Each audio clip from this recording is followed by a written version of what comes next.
Welcome back, my friends. The final 3 at 3 of the week. I know you can't wait for the weekend, and neither can I, but it can't get started until we finish this one.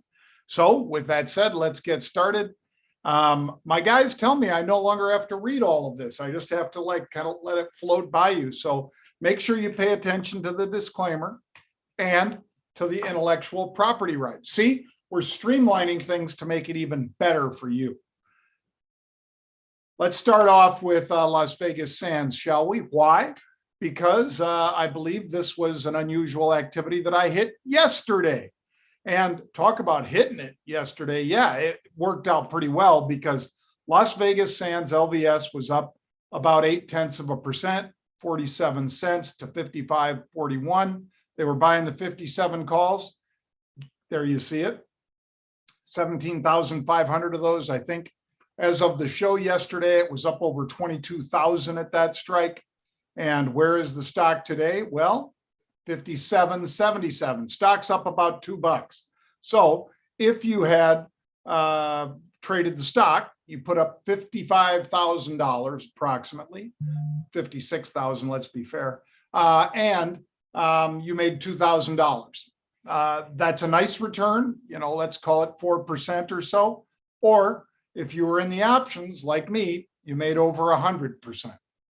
Again, options, you can define your risk when you enter and you get that leverage. These were June options, as you guys saw there, the 4th of June, 57 calls. And I bought the at the monies and sold upside calls. So that was one of the two. Then how about this one? Uber. Talked about it yesterday because of unusual activity with Uber at 45.85. And then today, higher by about $1.50, let's call it. Not quite $2, but $1.50. So once again, if you bought Uber at 45-ish and you bought 1,000 shares, then you'd have approximately a gain of, from the close yesterday to today, $2.84, $2,800. I guarantee you, putting up 46,000, 45,000 bucks to make 2,800 is a good day for most of us. But with the options, you did a lot better, and so much better that's right, Bill Murray, Kingpin, my buddy, Mr. Farley. Love that guy. Love Bill Murray and Mr. Farley, the man who brought us Something About Mary, Kingpin, so many great. And then he went over into the big mainstream and won an Academy Award for Green Book. So, Mr. Farley, well done, sir. And Mr. Murray, that's just classic. This is also classic, folks. Market Rebellion. You can subscribe to Market Rebellion YouTube channel. You just go to YouTube, you type in Market Rebellion, you get all of our videos for free. I know, for free. Can you believe it? Well, look at that. You could be watching Mr. Leon Cooperman. And Lee was on this past Monday. We've got Mr. Wonderful, Kevin O'Leary, coming up June 7th. We have so many great traders, Kathy Woods, a host of others that have shared their insights with us on that roundtable. I hope you avail yourselves of our YouTube channel. Again, it is completely free. Just go to youtube.com. And when you get there in the search bar, type in Market Rebellion, bang, hit that subscribe, and you're right in there with us, my friends. And I think you'll thank us for it. Thank you. Let's take a look at CVE, shall we? Bullish call spread. This is an $8 stock. So again, if you wanted to spend buy 1,000 shares, it's 8,000 bucks. They bought the June 9 calls. So it needs to move up by $1 by June, or these calls are worthless. But most of you who follow us know that if the call gets a lot of love very quickly, it can pop, even though it might never get to $9. And that call could double in value. That's our bet. We are in these calls. 17,000 is 1.7 million share equivalent. So that's a pretty big bet. I like following people who make big bets like that. There is Cenovus Energy right now, already moving through 8 towards 9. And as you see, trading at the high of the day at 803. Bang. If you'd like to learn how we do what we do, if you'd like to subscribe, all you got to do is go over to marketrebellion.com and type in /UOA for unusual option activity. We can show you how we do what we do. We can let you follow right along with us. We probably do 20 or more trades a day. And if you'd like to be part of that, go to marketrebellion.com /UOA. Tilray. A lot of you have been asking me about cannabis stocks. Doc, when are you going to talk about cannabis stocks? I talk about them a lot, but I only talk about them on this program when we have unusual activity. And we do. Look at that. 4,400 of those June 14 calls. That's regular June expiration. So we have 2 more weeks left in May and then 3 more weeks in June. So call it 5 weeks into the future. These will expire. They're buying an at-the-money call because the stock's 14. So they're buying the at-the-money call. That's what I'm buying, selling a call above it as they rally. There it is, 1392. Been as high today as 1446 on the pop. And look at that sell-off, folks. That sell-off and that line that you see that Glenn put on the screen there, 1392-ish, looks like decent support. Where did it come from just in the last month? Well, it was up north of $19. Think that's a reasonable play? I do. So keep an eye on this one. Cannabis play, Tilray, trading at just about $14. Our daily crypto bite. is on every day at 10 a.m. Eastern time. CJ, Monty, and I talk about which cryptos we're buying and selling. We rarely short one, but we do trade out of some of our positions from time to time. You may have heard me say that I am a hodler of Bitcoin. I do have some core Bitcoin that's in a cold wallet, meaning that it is off of the internet, not connected, not on a brokerage firm or anything else. I just put it away in a safe deposit box. I also have some here on this lovely little Trezor, this little ledger. So for the ones I trade, however, I do have about 10 Bitcoins that I just trade in and out of. When it rallies up to the high end, I sell. When it pulls back down, I buy more. I don't double down, as you may have seen me tweet yesterday, but we talk all about how we do what we do, where the whale maps say that the whales are hanging out, hiding underneath the market or just above the market. We tell you all that on the Daily Crypto Bite. It is completely free. It's part of that free stuff you can get over at YouTube. You can watch it live as well, and I'd encourage you to do that. And if you'd like to join the Market Rebellion crypto team, it costs you $1 for your first month. That's right, $1. You just pay $1. You could be in there 24/7 throughout the month. And then if it's provided value for you, which thousands of our subscribers say it has, then you can re-up. And it's not $1 anymore, then it's $29. It's about $1 a day. Because again, it's 24/7. It's not just 7 days a week, it's every day. Check it out, marketrebellion.com/try crypto. And now, how about another trade in the gaming space, this time Macau, of course, Melco, MLCO. This is a Macau play, bullish call spread, stock 1757. They're buying the 18 calls. They're almost buying the at the money. You could buy the 17s and sell the 18, 19, or 20 against it. You have to decide what's appropriate for you, but that's the sort of trade that I would do here.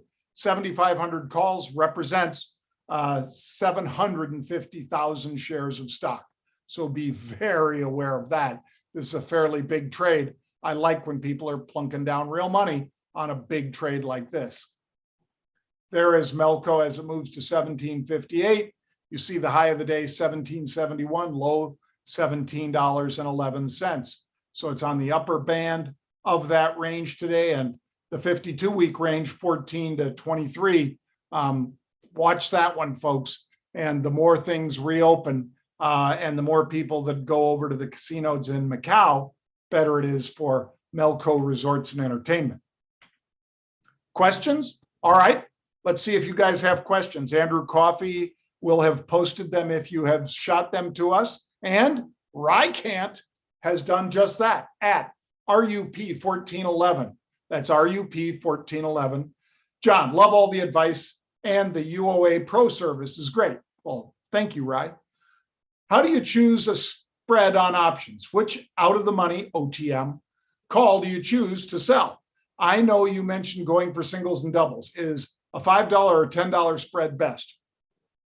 I can't really say which is best. I look at risk reward, Rye. That's my main thing. So for instance, if I had to pay $2.50 for a $5 spread, I probably wouldn't do it because I'd only have a 1-to-1 risk reward. I'm betting $2.50 to make $2.50. I want the odds moved further into my favor. So if I could buy that $5 spread for $1, where I'm risking $1 or $1.50 to make $4 or $3.50, I like that. And I like my odds better of winning more consistently with that. So how do I pick a $10 spread versus a $5 spread? Really risk reward, Rye. That's how I peg it. Michael Cooney, and his handle is at KUENY_ Michael, MICHAEL. Regarding Bitcoin and CO2 emissions, Kathy Woods once asked a good question. What is the carbon footprint of a national currency transaction? I.e., how many people and machines does it take to keep up the US dollar? Note, this is the gist of her question from her podcast. Yes, you are correct, Michael. And in fact, Monday, I will be sharing with you some data that I got from Mike Novogratz and the team over at Digital Galaxy. And Michael says that the dollar maintaining US banking system is about 2 1/3 times, that's 2.3 times more expensive than Bitcoin in terms of carbon footprint and electricity. Now, in both cases, we can't absolutely quantify how much of the banking system is running on solar, wind, or hydro. And I can't tell you how much of Bitcoin is running on solar, wind, or hydro, geothermal for that matter. But we know that Kathy Woods says close to 75% is green or renewable energy over to run crypto. And why is that? Because they need a lot of power to cool those chips so they run better so that they can win more of those auctions in the, not auctions, but in that proof of work that they do, Bitcoin miners do on a minute by minute basis. So Michael, I agree with you. It turns out that the banking system uses more electricity and gold uses more electricity as well. More on that on Monday on our daily crypto bite. AUPH, all right, Arena Pharmaceuticals, volume 4,000. So the bid and the ask, and this gentleman's asking, well, what about these 4,000 calls? Well, let me see. Arena, AUPH, checking it on the heat seeker now, AUPH. It's an $11.88 stock. And it looks like AUPH options have been pretty damn active today. And let me see. This was right from the opening on. It hit, pulled back, and then hit again, and it's traded sideways for the last 3 or 4 hours. And they are in here buying the May 14th expiration. Nope, that isn't May 14th. This is May 14th. They're buying the options here. Let's see. Earnings estimated 8.5 after the close. And there you see our post from unusual option activity over at Market Rebellion, the July 13 calls. So yes, we are on it along with you, and we appreciate the heads up. But we were already in it, as you can see, at 12:31 and 30 seconds today. Well, folks, I think, unless I have one, yeah, I do have one more, sorry. This is my friend, Tommy Martins. And Tommy was sending us, and we're proud to be backing his number 44 car at several races this year. One of them is the Indianapolis Motor Speedway. There you see the car sponsored by Xfinity and Market Rebellion, among others. Because you know NASCAR, they got a bunch of sponsors, but whose colors are they flying? That's right, same colors as the ones behind me, Market Rebellion. He's going to be racing at Indy, at Las Vegas, and at Texas. You see the dates underneath there. We will be rooting for him to bring home the gold, and we're certainly very proud of Tommy and the Martins Motorsports team. If you would like to get started in trading cryptocurrency, trading stock or options or futures, go to marketrebellion.com/get started. That is marketrebellion.com/get started, and we can show you all about it. Bang. I hope you have a great weekend, folks. I look forward to our cocktail party this evening with our subscribers. We do that every Friday. The cocktail party starts at 4 p.m. Central, 5 p.m. Eastern. I hope we see you there. Bang.